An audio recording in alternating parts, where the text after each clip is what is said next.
Un cordial saludo a todos los oyentes de Radio María. Un día más, con la gracia del Señor, proseguimos el comentario del Catecismo de nuestra Madre la Iglesia. Hoy queremos concluir la introducción que hace el Catecismo al tema de la oración. En esos primeros tanteos que hace, en los que explica qué es la oración y distingue la oración como don de Dios, que ya lo hemos hablado, la oración como alianza, que ya lo hemos hablado, nos falta un último punto, la oración como comunión. Así se concluye esta introducción y ya va a empezar una explicación de lo que es el misterio de la oración de una manera más ordenada. Hoy nos queda pues el punto 2565, la oración como comunión, que dice así: en la nueva alianza, la oración es la relación viva de los hijos de Dios con su Padre infinitamente bueno, con su Hijo Jesucristo y con el Espíritu Santo. La gracia del reino es la unión de la Santísima Trinidad toda entera, con el Espíritu todo entero. Así, la vida de oración es estar habitualmente en presencia de Dios, 3 veces santo, y en comunión con Él. Esta comunión de vida es posible siempre porque mediante el bautismo nos hemos convertido en un mismo ser con Cristo. La oración es cristiana en tanto en cuanto es comunión con Cristo y se extiende por la Iglesia, que es su cuerpo. Sus dimensiones son las del amor de Cristo. Bueno, cosas hermosas y de una profundidad sublime nos dice este punto del Catecismo 2565. Luego quizás ya, como es un único punto el que hoy tratamos, ya lo volveremos a leer y daremos algunas pinceladas, o sea, algunas concreciones detalladas. Pero yo ahora, haciendo unas reflexiones generales, quiero recordar cómo el Catecismo, esta cuarta parte del Catecismo que está dedicada a explicar el misterio de la oración, había comenzado diciendo que la fe exige que los fieles crean en Dios, lo celebren, vivan de Él en una relación viviente y personal con un Dios vivo y verdadero. Y esta relación es la oración, O sea, de ahí partimos. Si me permitís así una definición de esas que quieren ser un poco gráficas, la oración es como la fe que respira, o sea, la respiración de la fe. O sea, la fe tiene que respirar. Esa es la oración, la respiración de la fe. Por lo tanto, estamos hablando de algo vital, de algo vital. La oración y la vida son inseparables, ¿no? Y por eso es básico que el Catecismo de la Iglesia Católica haya concluido con un cuarto apartado sobre la oración. Cuando se fue elaborando el Catecismo hubo sus dudas y algunos decían, bueno, pues ponemos un apéndice que hable de la oración, y luego finalmente triunfó la opción de decir, no, apéndice no, vamos a poner una cuarta parte al catecismo, así como hay pues credos, sacramentos y mandamientos, hagamos una cuarta parte solemnemente hecha, porque no se trata de un apéndice, se trata de una necesidad vital, ¿no? Por muy buena que sea la instrucción religiosa que proporcionamos, si no va acompañada de una vida de oración, eso es como arrojar leña y más leña a un fuego apagado. Pues, ¿de qué te sirve echar leña y carbón si no hay fuego y eso no prende? El combustible no arde si falta la llama. Los contenidos religiosos de un catecismo no son asimilados vivencialmente si falta la oración. Esta es la clave. Entonces, la cuarta parte del catecismo, por el hecho de que sea la última, no es la menos importante. Es como que todo lo anteriormente dicho arda en fuego. De lo contrario, la doctrina sería calentar la cabeza y tener el corazón frío. Y entonces no vamos a ningún lado.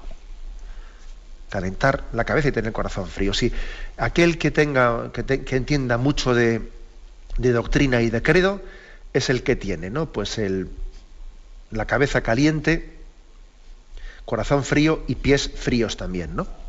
Aquel que entienda mucho de moral y pues igual tiene los pies calientes, pero la cabeza fría y el corazón frío. Y aquí hay que tener todo caliente, hay que tener el corazón caliente, la cabeza caldeada y los pies también bien entrenados y bien calentados, ¿no? Todos los aspectos de nuestra vida. ¿Qué ha ocurrido? Pues vamos a ver, hay que decir que en los años 60 y 70 el proceso de secularización y por el influjo del marxismo, que estaba siempre diciendo que, pues, sembrando esa sospecha de que la religión es el opio del pueblo, etcétera, en aquellos años 60 y 70, las ideologías de aquel momento llevaron a considerar la oración como un espiritualismo alienante, que lo que hace es arrancarle al ciudadano de la realidad, ¿no? Entonces se puso bajo sospecha la oración. Luego, posteriormente, cambiaron las tornas en años posteriores, y ya cayó un poco esas teorías marxistas, y hubo un redescubrimiento de la espiritualidad en general. Especialmente surgieron experiencias de grupos de oración, etcétera, etcétera, ¿no?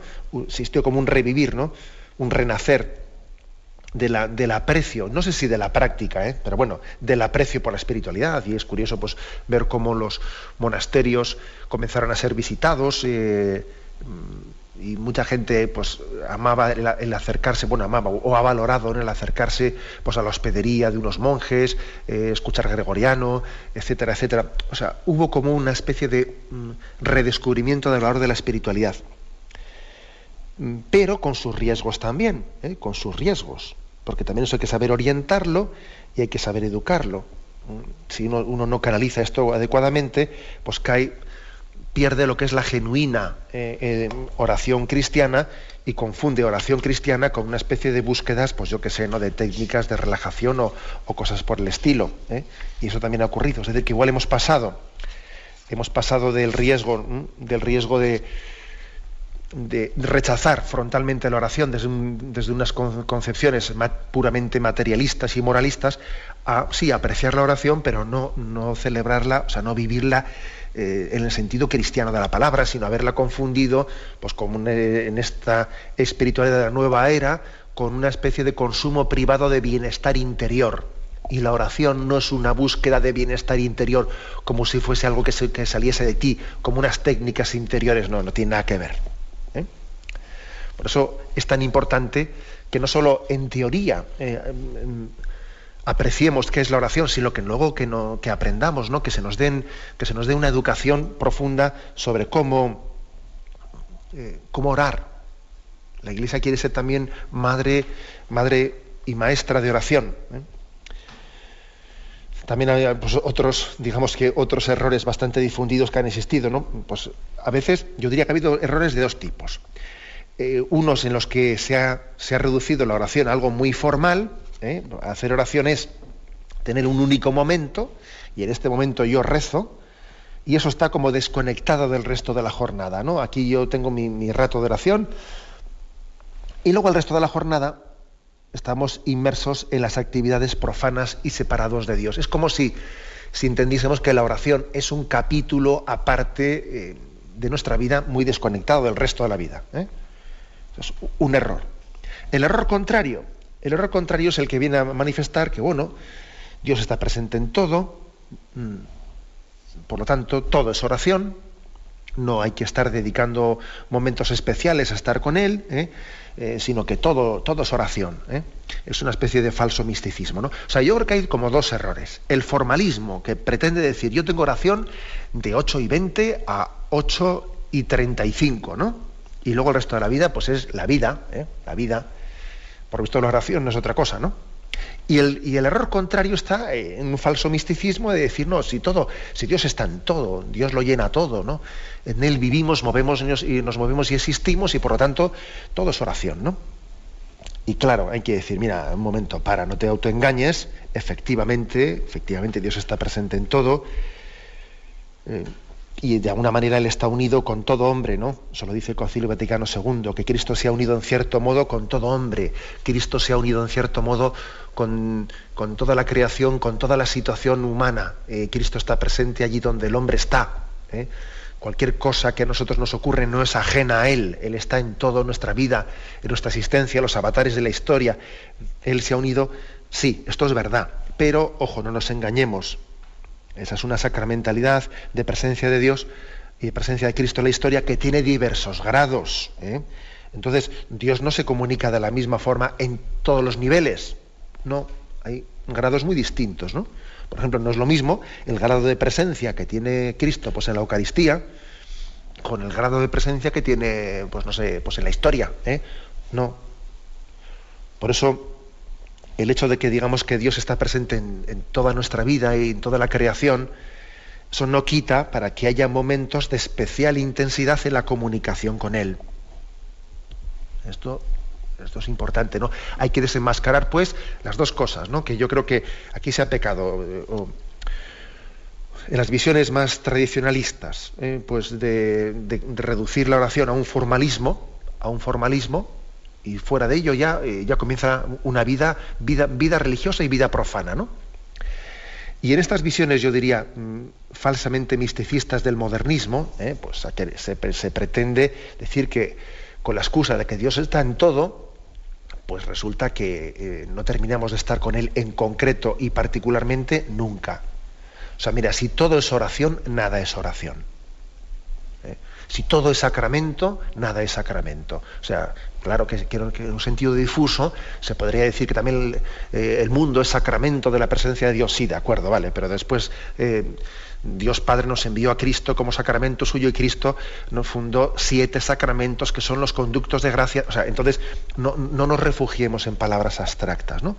Huyamos de la oración como una mera formalidad, ¿no? Pero también huyamos de la oración entendida en un sentido difuso en el que, escudándonos en que Dios está en todo, al final nos quita el encuentro personal con Él. Un ejemplo sencillo, pues hombre, un hombre puede estar en el trabajo unido afectivamente a su esposa y a sus hijos. Tú imaginaros, ¿no?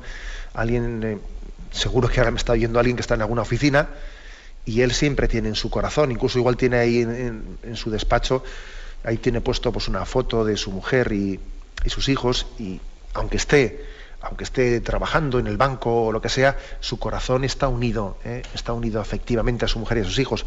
Pero eso no quita que esté deseando estar expresamente con ellos y esté deseando que den las 7, las 8 o las 6 de la tarde para irse de ahí y digo, pues ahora me voy a casa a estar explícitamente con mi mujer y con mis hijos. Es verdad que con el corazón ya estaba unidos con ellos antes, sí, estaba unidos, pero yo ahora quiero estar explícitamente con ellos, ¿no? De manera semejante, el hecho de que Dios esté en todo no quita, todo lo contrario, todavía lo que hace es hacer más necesaria los momentos explícitos de estar con Él, ratos dedicados es profeso, ¿no? A estar a solas con Cristo, a conversar con Él. Esto es la oración. Y eso no está desconectado del resto de la vida, no, sino que es un poco el fruto de todo ello. Bien, tenemos un momento de reflexión y continuamos enseguida. Monseñor José Ignacio Munilla. Estamos en esta edición del Catecismo concluyendo una introducción que ha hecho pues el Catecismo para presentar lo que es la oración. Estaba yo pensando que podría haber sido como discutible en qué orden podía el Catecismo haber explicado las cosas, ¿no? El orden que el Catecismo ha elegido ha sido primero el credo, segundo los sacramentos, tercero los mandamientos y por último la oración. ¿Por qué se ha puesto lo último la oración, ¿no? También podría haber sido lo primero, pues ciertamente sí, pero yo creo que hay una razón para que primeramente fuese el credo y poner en último lugar la oración. La razón, que siempre habrá motivos para una cosa y otra, pero la razón es la siguiente. Un punto capital para hacer bien la oración es que tengamos una imagen auténtica de Dios. Una de las causas por las que no hacemos oración bien hecha es porque partimos quizás de una falsa visión de Dios, como un Dios lejano, desinteresado de los problemas de los hombres, incluso como si fuese enemigo de nuestra felicidad, ¿no? Entonces, qué importante es transmitir adecuadamente el rostro de Dios revelado en Cristo, la imagen bíblica de Dios, que ama a los hombres, que está siempre cercano, que busca misericordiosamente a la oveja perdida. Si conocemos esa imagen, brotará en nosotros una confianza en Él. Y entonces tendremos gusto en estar con aquel que ha dicho que sus delicias es estar con los hijos de los hombres. Y no habrá motivo para dejar la oración, ni siquiera aunque nos sintamos unos pecadores, ¿no? Todo lo contrario, sintiéndonos pecadores tendremos más necesidad de estar con Él, con aquel que vino a llamar no a los justos, sino a los pecadores, ¿no? Por eso era muy importante primero revelar el rostro de Dios, si no, la oración difícilmente vas a tratar de amistad con alguien en el que no confías, cuyo rostro no conoces, ¿no? Eso es así. O sea, si Dios no se hubiese revelado, no se hubiese dado a conocer, ¿cómo hablas tú con él? Tú hablas ahí con un desconocido, ¿no? Tú no podías tener amistad con él. Entonces, por ejemplo, yo creo que lo he dicho en alguna ocasión, pero bueno, Aristóteles, pues este famoso filósofo griego, pues de unos siglos antes de Jesucristo, o sea, Aristóteles se hace la pregunta: a ver, ¿entre Dios y el hombre puede haber amistad? Y él dice: hombre, para que pueda haber amistad tiene que haber una cierta igualdad entre dos cosas, ¿no? O sea, tiene que haber una cierta igualdad. No puede tener amistad un hombre con una hormiga. Tienen que estar de alguna manera igualados, ¿no? Por lo tanto, entre Dios y el hombre es imposible que haya una amistad, porque hay tal distancia entre ellos que eso lo hace imposible, ¿no? Y esa lógica de Aristóteles era una lógica perfecta, solo que lo que él no conocía es que Dios Padre se había revelado y que se iba a revelar en la cumbre de la revelación en Jesucristo, y que iba a tomar carne humana, y que iba a ser otro tú, y que iba a tener un tú a tú con nosotros, y iba a hablar con nosotros, y le iba a decir a la samaritana, como ayer leíamos: dame de beber. Claro, y entonces sí se puede tener amistad con un Dios que se revela y se hace hombre. Y por lo tanto, oración. Por eso es muy importante de qué concepto de Dios parto yo para ver si yo hago oración o no hago oración. Lo que ocurre es que cuando nos acercamos a ese concepto de Dios revelado, nos damos cuenta de que Dios nos ama infinitamente. Dios nos quiere, ¿no? Ahí hay un axioma muy importante de San Irineo, que comprenderlo bien es básico para entenderlo, por qué necesitamos la oración, ¿no? San Irineo dice: la gloria de Dios es que el hombre viva, y la vida del hombre es la visión de Dios. O sea que es que entre Dios y el hombre hay como una especie de conveniencia de intereses. Dios está apasionadamente interesado por el hombre y el hombre está apasionadamente interesado por Dios.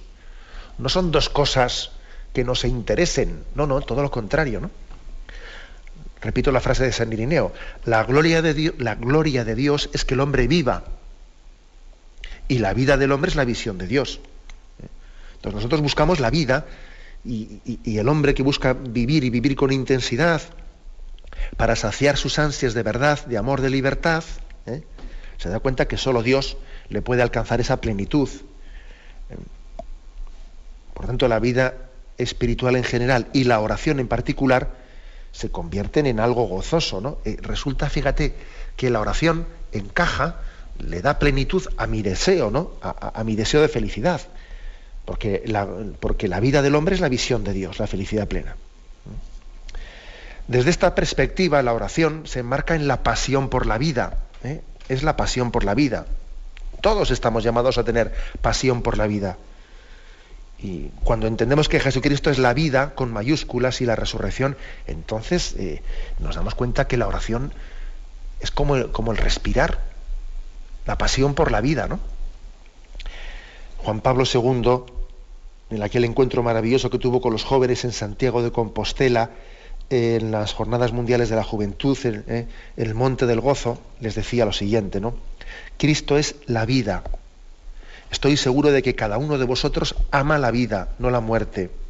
Deseáis vivir la vida en plenitud. El amor de Dios nos lleva a la vida, y este amor y esta vida se hacen realidad en Jesucristo. O sea que ni más ni menos, ¿no? Jesucristo es la vida. Nosotros hemos sido creados con una pasión por la vida. Luego es obvio que la oración tiene que ser como el respirar de la fe. Por lo tanto, es muy importante que nosotros, que en esta cultura en la que tenemos que ser sensibles al valor de la amistad, especialmente los jóvenes, ¿no? Yo creo que tienen una gran sensibilidad hacia el valor de la amistad, a que no le fallen sus amigos, pero también nosotros, ¿no? Todos, la amistad es un valor para nosotros, ¿no? Y a veces sufrimos por la falta de amistades verdaderas y profundas. Dice, bueno, puede haber alguien en el que yo confíe plenamente, yo puedo descansar y confiar en alguien. Pues de ahí el atractivo de la oración. Pues sí, Señor, hay alguien que no falla, que es Cristo, ¿no? Amigo fiel, que nunca falla. Y la oración se convierte, pues, en ese momento fuerte de expresión de confianza plena, ¿no?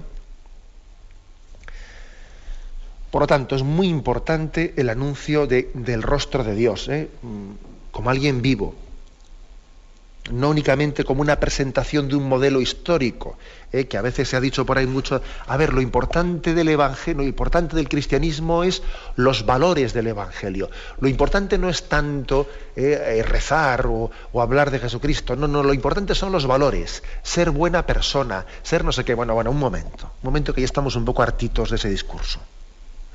Estamos un poco hartos de ese discurso, porque ese discurso en el fondo es reducir el cristianismo a un moralismo.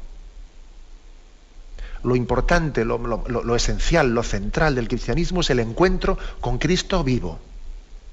Y el que comete el error de decir que lo importante no es creer o no creer, rezar o no rezar, lo importante es ser buena persona y tener valores en la vida, se equivoca. Además es que lo hace imposible, porque solamente desde el encuentro con Cristo vivo tendremos posibilidad de ser buenas personas. Entonces, esta es la centralidad, de descubrir el rostro de Cristo y entender que lo principal del cristianismo es el encuentro con un Cristo, con un Hijo de Dios que ha venido a nosotros. Lo principal del cristianismo es el acontecimiento por el que Dios vino al mundo y nosotros nos encontramos con Él y hacemos unión y alianza de corazones. Eso es lo principal. Entonces, la oración no es baladí. ¿Pero cómo va a ser baladí? Es que es la esencia del asunto. La esencia del asunto, ¿no? Empezar a decir, no, si yo con tal de que sea buena persona, a mí no me importa creer no que. Pero vamos a ver, estamos descentrando las cosas. Bueno, para ese planteamiento secularizante y moralizante, pues para eso no hacía falta la revelación, para eso no hacía falta que Cristo viniese al mundo, que se encarnase, que entrase en diálogo con nosotros. No hacía falta para eso, ¿no? A ti te sobra la encarnación, por lo visto, cuando haces esos planteamientos moralistas, ¿no? Por lo tanto, no hay otro camino de oración que Cristo. Esto es una cosa que ya en su momento lo hablaremos, ¿no? Pero fijaros que este punto del catecismo, que ahora vamos a insistir, pues está hablando de que la oración es introducirnos y hacer comunión pues con la Santísima Trinidad, ¿no? Con el Padre, con el Hijo y con el Espíritu Santo. Ahora bien, el camino para introducirnos en esa oración ha sido la humanidad de Jesucristo. A través de la humanidad de Jesucristo, el Espíritu Santo nos enseña a orar con Dios Padre. O sea, la humanidad de Cristo es el camino. El maestro de la oración es el Espíritu Santo. Y por ese camino de la humanidad de Jesucristo nos enseña a orar con Dios Padre. Santa Teresa de Jesús, nuestra queridísima maestra de oración, Santa Teresa de Ávila, ella insistía en esto tremendamente. Ella, que decía que la oración es tratar de amistad, muchas veces tratar a solas con quien sabemos que nos ama, ¿no? Ella insistía enérgicamente en la importancia de la humanidad de Jesucristo para hacer oración. Decía ella, con tan buen amigo presente, con tan buen capitán, que se puso en lo primero en el padecer, todo se puede sufrir. Es ayuda y da esfuerzo, nunca falta. Es amigo verdadero. Y veo yo claro, y he visto después, que para contentar a Dios y que nos haga grandes mercedes, quiere que sea por manos de la humanidad sacratísima de Jesús. ¿Qué más queremos de un tan buen amigo al lado que no nos dejará en los trabajos y tribulaciones como hacen los del mundo? Es gran cosa, mientras vivimos y somos humanos, traerle humano. Es precioso, ¿no? Que con este lenguaje del siglo XVI tan precioso, ¿no? Ella insiste, ojo, mientras vivimos y mientras caminamos en esta carne, traerle humano. Es decir, para mí es muy importante la humanidad de Jesucristo, porque a través de ella yo aprendo a orar. Yo no puedo abstraerme, ¿no?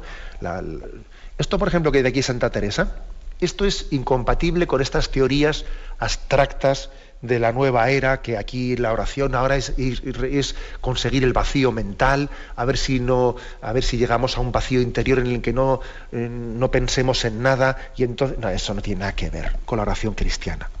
La oración cristiana es agarrarse a la humanidad de Jesucristo y sufrir con Él en su cruz y en nuestros sufrimientos, y gozar con Él en su tabor y en nuestros momentos de encuentro y nuestras consolaciones interiores, ¿no?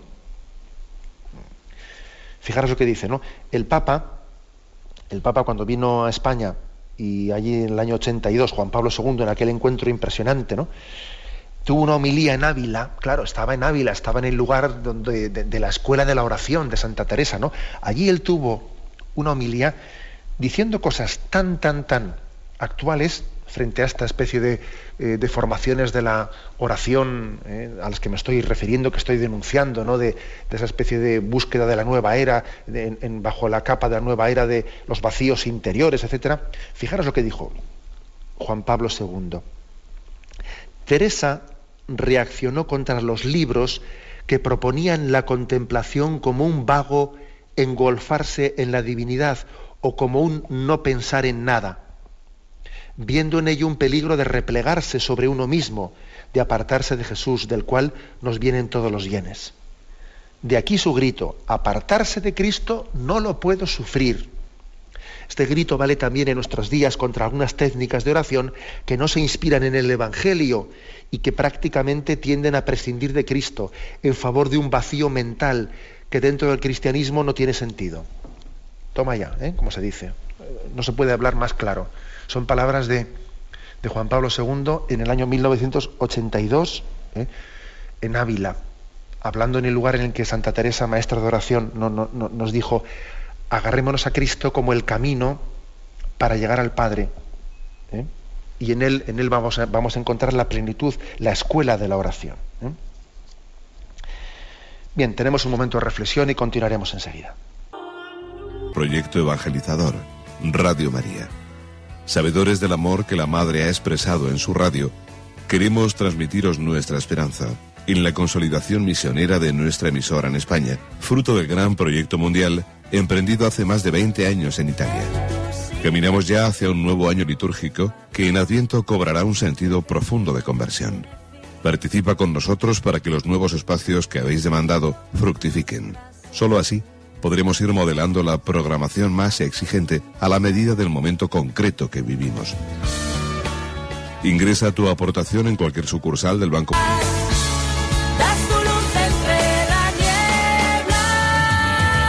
Programa Catecismo de la Iglesia Católica con Monseñor José Ignacio Munilla. Queremos hoy concluir la introducción a la explicación de lo que es la oración en el Catecismo con el punto 2565. Lo hemos leído al comienzo, pero ahora vamos a volver a leerlo. Dice así: en esta nueva alianza la oración es la relación viva de los hijos de Dios con su Padre infinitamente bueno, con su Hijo Jesucristo y con el Espíritu Santo. La gracia del reino es la unión de la Santísima Trinidad toda entera, en el Espíritu todo entero. Así la vida de oración es estar habitualmente en presencia de Dios, 3 veces santo, y en comunión con Él. Esta comunión de vida es posible siempre porque mediante el bautismo nos hemos convertido en un mismo ser con Cristo. La oración es cristiana en tanto en cuanto es comunión con Cristo y se extiende por la Iglesia, que es su cuerpo. Sus dimensiones son las del amor de Cristo. Bueno, como veis, este punto, que hemos querido un poco comentar previamente, pero ahora quisiera comentarlo más específicamente, sobre todo nos habla de la oración como comunión con la Santísima Trinidad. El Padre, el Hijo y el Espíritu Santo son comunión entre ellos. Son, a ver si me permitís, si me entendéis esta palabra, el Padre, el Hijo y el Espíritu Santo viven en una continua oración entre ellos. O sea, es el diálogo, es la amistad que hay entre ellos, ¿no? Bueno, pues nosotros, por el misterio de la oración, de una manera increíble, ¿no?, somos como metidos dentro de ese diálogo intratrinitario, en esa oración, en esa amistad que hay entre ellos. Nosotros por el bautismo hemos sido insertados en la vida intratrinitaria. Hemos sido insertados. Siendo hijos adoptivos, participamos también de ese diálogo que tienen entre el Padre y el Hijo. por ejemplo, ¿no? Ayer os dije, cuando rezamos los salmos, y esta es la oración que Cristo dijo al Padre, y yo me meto ahí en medio, y también yo se lo digo, y le uno a lo que Cristo le dijo, le uno lo que yo le dije, y cuando el Padre le contesta a Cristo, también me contesta a mí. O sea, estamos como metidos, ¿no?, en ese diálogo intertrinitario. Esto es impresionante, ¿no? Si conociésemos este don, madre mía, cómo cambiaría nuestra vida y cómo le daríamos una importancia a la oración que ahora mismo no le estamos dando, si conociéramos este don, ¿eh? En el fondo, dicho de otra manera, la oración es el cielo adelantado. Si es que vamos a ver, ¿qué es el cielo? El cielo es vivir en la presencia de Dios, ver a Dios y vivir con Él y ser una sola cosa con Él, ¿no? ¿Y qué es lo que me permite la oración? La oración me permite vivir esa presencia que allí será visión, ¿eh? Allí veremos claramente a Dios. Sin embargo, aquí vivimos esa presencia aunque sea de una manera velada. Aunque sea de una manera velada, pero vivimos esa presencia. Luego, yo me atrevería a decir esta frase así un poco buscando una frase redonda de estas, ¿no?, que a veces igual yo comprendo que abuso un poco de ellas y ya disculparéis, pero bueno, a quien le sirva que la coja, ¿no?, y el que no, pues que busque otra. Diciendo, yo diría lo siguiente: la oración es vivir el cielo aquí, es adelantar el cielo. Y el infierno adelantado a esta vida es vivir de espaldas a Dios, vivir de espaldas a Él, es el infierno adelantado. Porque el cielo es la presencia de Dios. Esto es lo más importante. Estamos como adelantando en la oración estamos adelantando lo que va a ser la razón de ser de nuestra vida, que es alabar al Padre, alabar al Hijo y alabar al Espíritu Santo, y nuestra vida va a ser una eterna oración. Claro, alguno desde su esquema dice, ¿la vida eterna es una eterna oración? Bueno, no nos vamos a cansar de rezar, claro, porque tenemos un concepto de oración de actividad humana y no de don del Espíritu. No nos cansaremos nunca de orar, porque la oración es ser introducidos en esa amistad con Dios, ¿no? Luego, es que esto es grandísimo lo que aquí se nos está diciendo. Por eso dice, la vida de oración es estar habitualmente en presencia de Dios, 3 veces santo, estar en comunión con Él. Y se nos dice 2 cosas, ¿no? Por una parte, se insiste mucho en que la oración tiene que ser hecha en comunión con Cristo, ¿no? La oración nunca nos cierra a un intimismo estéril, no, sino que la oración nos lleva a una imitación y a un seguimiento a Cristo y a transformarnos en Él. La amistad o encuentra iguales o hace iguales entre 2 personas. Es un refrán que se dice por ahí, ¿no? La amistad o encuentra iguales o hace iguales. Una amistad profunda acaba complementándose. Es curioso que incluso yo escuché en alguna ocasión que hasta parece que físicamente, ¿no?, 2 personas, un marido y mujer que están tanto tiempo juntos, hasta parece que físicamente se terminan por parecerse. Bueno, será una exageración, ¿no? Será que les vemos parecidos físicos pues por el hecho de que siempre les vemos juntos. Pero bueno, aquí lo importante es que es evidente que la amistad o encuentra iguales o hace iguales. Si aplicamos esto a la oración, pues la conclusión es obvia. El trato con Jesucristo en la oración termina por hacernos partícipes de sus criterios, de sus actitudes, de sus afectos. Es lo que dice San Ignacio de Loyola en los ejercicios espirituales, ¿no? Pedimos conocimiento interno del amor del Señor, que por mí se ha hecho hombre, para que más le ame y más le siga. O sea, en la oración termino sintiendo en Cristo, termino pensando como Él, termino siendo una sola cosa con Él, hasta poder decir con San Pablo, ya no soy yo quien vive, que es Cristo quien vive en mí. Como veis, estamos aquí metiéndonos en lo más hondo, ¿no?, que nos podemos meter, en la hondura de Dios, en la hondura de Dios. Puestos a meternos en la hondura de Dios, aquí el Catecismo nos propone un texto que es maravilloso, texto de Efesios, capítulo 3, del 18 al 21. Me voy a leer yo desde el versículo 14. Es una súplica al Padre de San Pablo.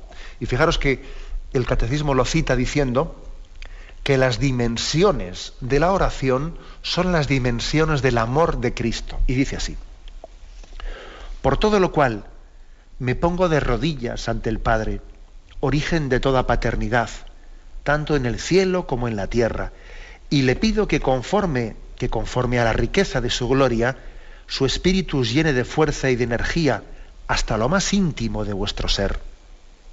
Repito esto, Y le pido que conforme a la riqueza de su gloria, su espíritu os llene de fuerza y de energía hasta lo más íntimo de vuestro ser. Que Cristo habite por medio de la fe en el centro de vuestra vida y que el amor os sirva de cimiento y de raíz. Seréis así capaces de entender, en unión con todos los creyentes, cuán largo, ancho, cuán alto y profundo es el amor de Cristo. Un amor que desborda toda ciencia humana y os colma de la plenitud misma de Dios. A Dios que desplegando su poder sobre nosotros es capaz de realizar todas las cosas incomparablemente mejor de cuanto pensamos, pedimos, a Él la gloria en Cristo y en la Iglesia de edad en edad y por generaciones sin término.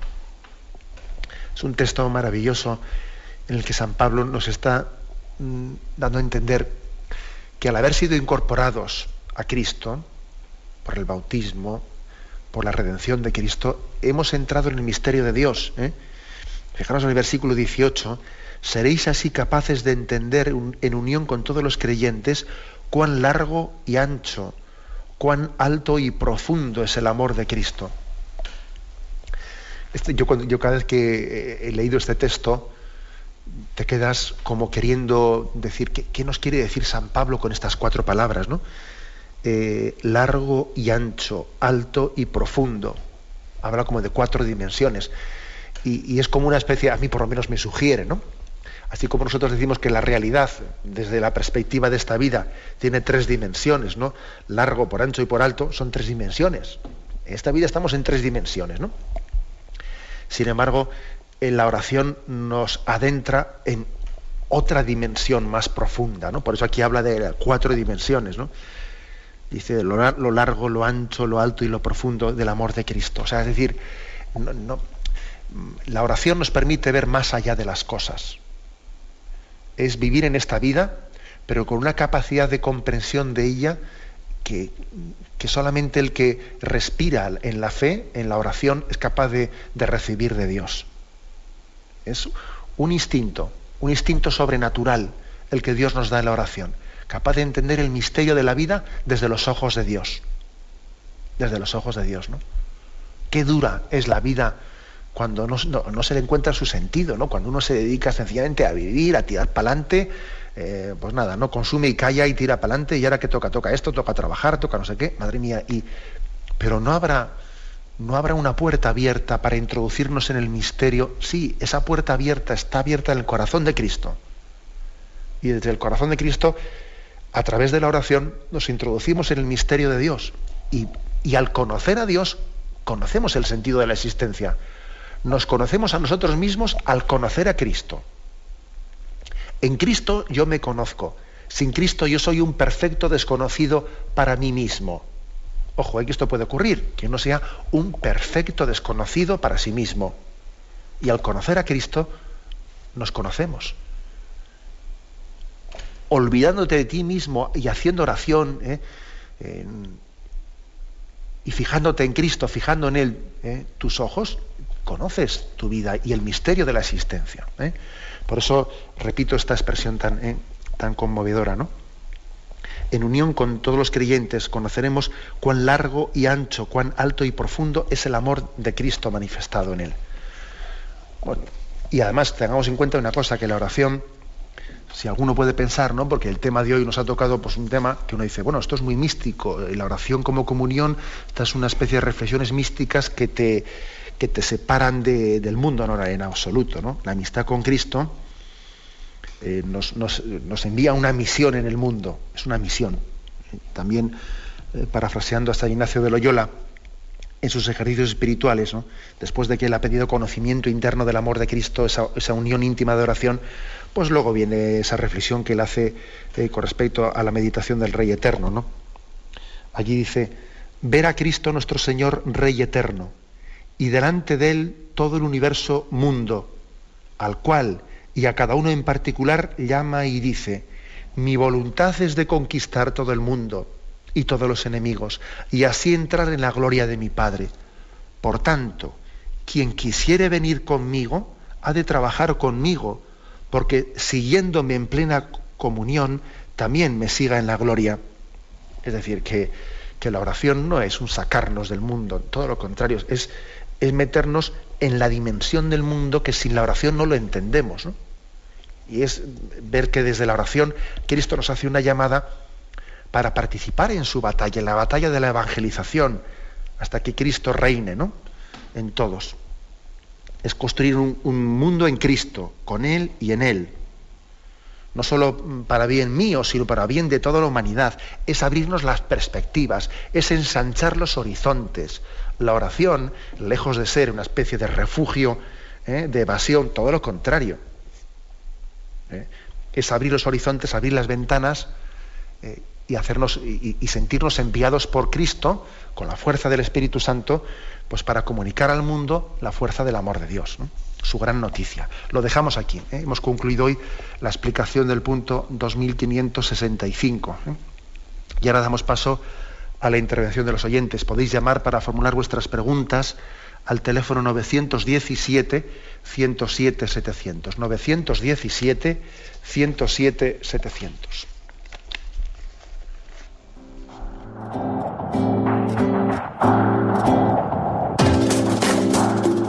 Estos voluntarios que dan su tiempo generosamente en el día a día.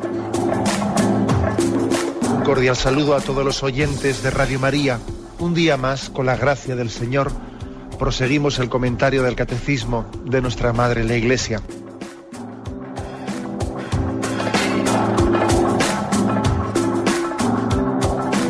Porque le has quitado la única manera de protesta que tiene. O sea que cuando hay un dolor fuerte no hay que tomar analgésicos, hay que ir directamente al médico. Sí, hay que, bien, Primero pero no analgésicos fuertes para que se cometa el error de bloquear la defensa y no poder llegar al diagnóstico. Bien. ¿Le gustaría tener sus programas favoritos de Radio María para escuchar en cualquier momento? Llame y pídanos el programa que más le interesa en cualquiera de sus emisiones. Recogeremos su petición y sus datos completos para hacer el envío. Solo necesita un lector de CD o DVD que admita el formato de compresión MP3. Llame al 917-107-700 y atenderemos su petición encantados. Tome nota. 917-107-700. Radio María, más cerca de usted.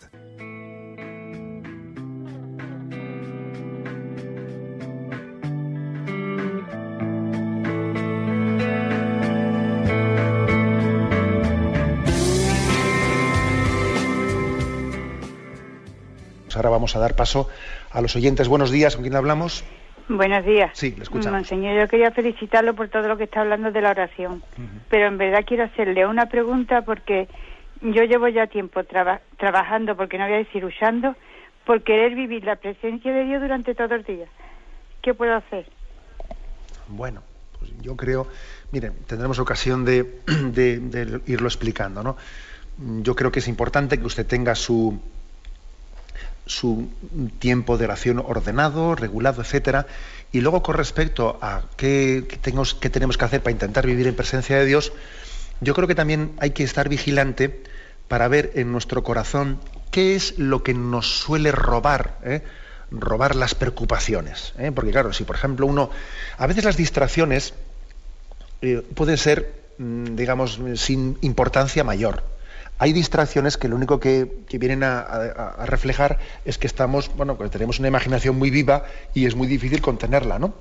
Pero hay otro tipo de distracciones que no son tan, digamos, inocentes, sino que son distracciones que siempre vamos a lo mismo, por ejemplo, al dinero. Y entonces son distracciones que ya no son por motivos de imaginación viva, sino por una obsesión, un apego concreto en un tema, o un rencor. Entonces, es decir, también es importante examinar en nuestro corazón si tenemos apegos o heridas sin sanar, etcétera, que mientras que no nos desapeguemos y no las sanamos, es muy difícil vivir en presencia de Dios, porque tenemos ahí una tarea pendiente. ¿Me explico? Bueno, hablaremos de esto más despacio. Damos paso a un siguiente oyente. Buenos días. Buenos días. Buenos días, sí, le escuchamos. Con Mari Carmen. Adelante, Mari Carmen. Yo quería que me han dicho que a lo mejor, quizá haya hablado usted ayer de la espiritualidad zen, pero no lo pude escuchar, entonces me gustaría, si no le importa, que me aclarara un poco qué es eso y si es compatible con la oración cristiana. Mire usted, la Santa Sede, hace unos años, que ya buscaré este documento y tendremos ocasión de hablarlo durante la explicación del Catecismo, la Santa Sede publicó, además creo que fue la Congregación para la Doctrina de la Fe, un documento hablando sobre las incompatibilidades entre este tipo de técnicas orientalistas y que algunos pretenden sin más aceptar como una oración perfectamente asumible con el cristianismo, ¿no? Es un documento en el que habla, bueno, algunos aspectos positivos, pero señala especialmente que, mire usted, que esto es muy distinto a la oración cristiana y que incluso tiene muchos aspectos incompatibles. Porque el Zen y otras técnicas, que yo no es que sea un especialista en los temas, pero bueno, lo que buscan son unas técnicas interiores en las que lo que se busca, lo que se procura, la meta a conseguir es buscar el vacío interior, en el que el hombre no piense en nada, no sufra, no tenga ningún tipo de sentimiento ni afecto humano, y en ese momento, en ese vacío interior, se una con una especie de universo, en el que llega a adquirir pues una especie de nirvana, se dice en un tipo de técnicas, en otras se dice etcétera, etcétera, ¿no? Bueno, es una especie de fusión con el infinito, un infinito que no tiene un rostro. Bueno, esto no tiene nada que ver con el cristianismo.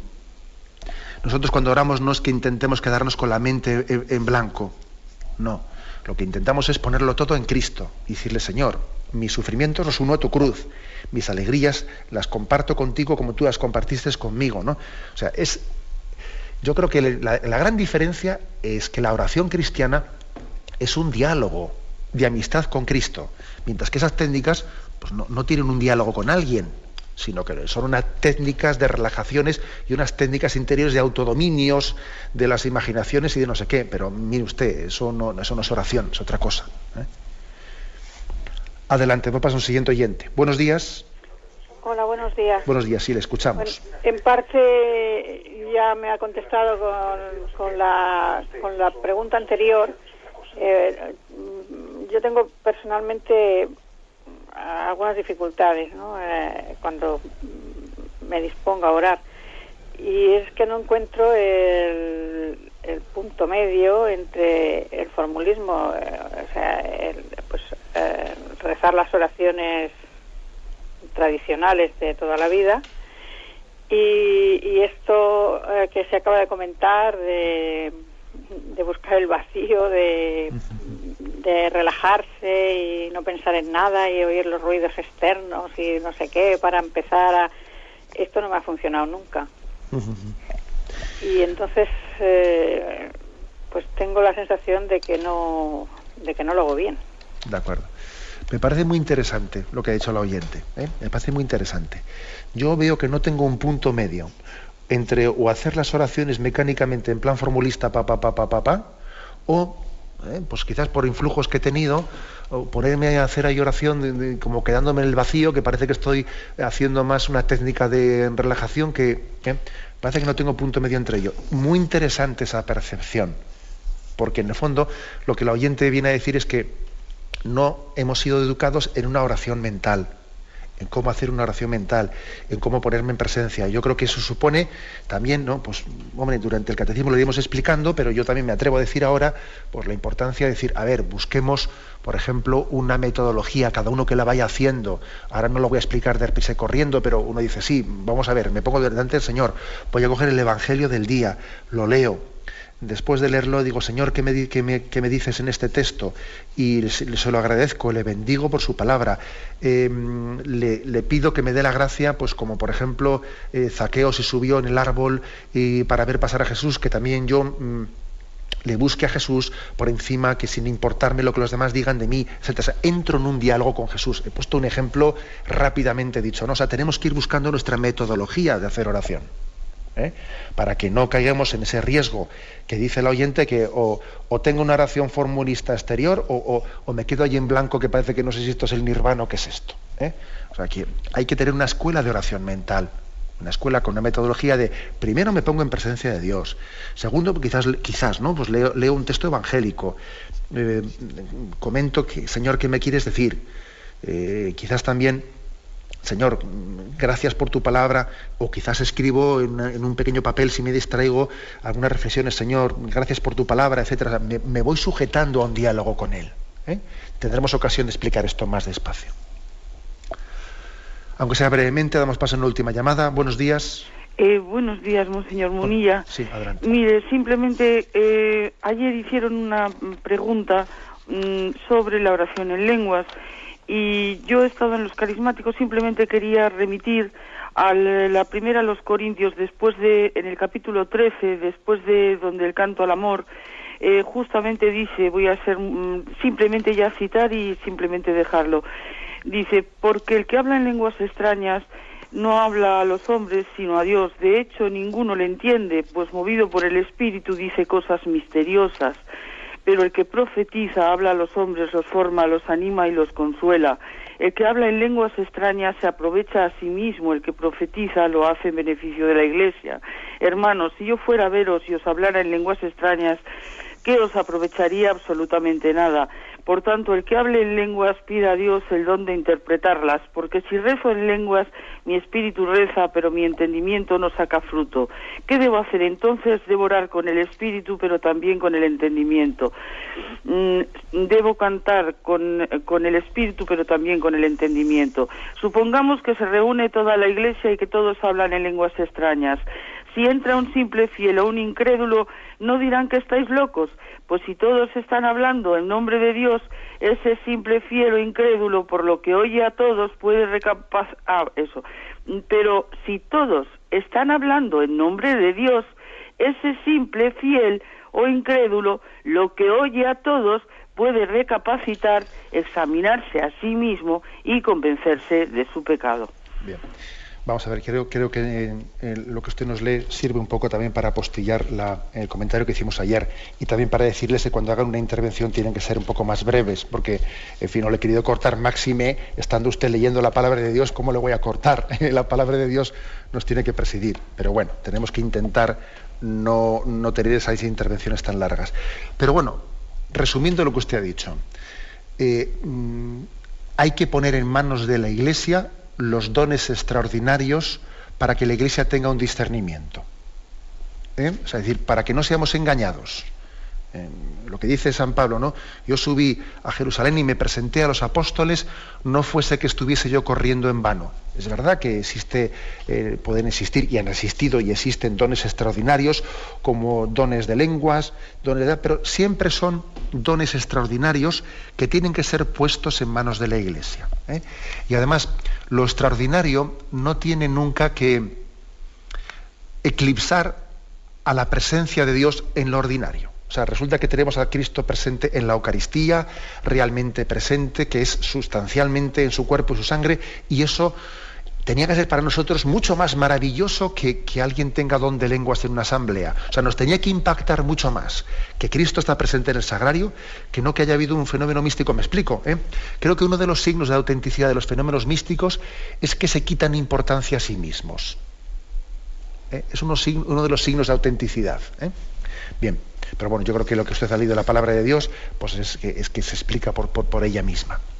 Me despido con la bendición de Dios Todopoderoso. José Ignacio Munilla.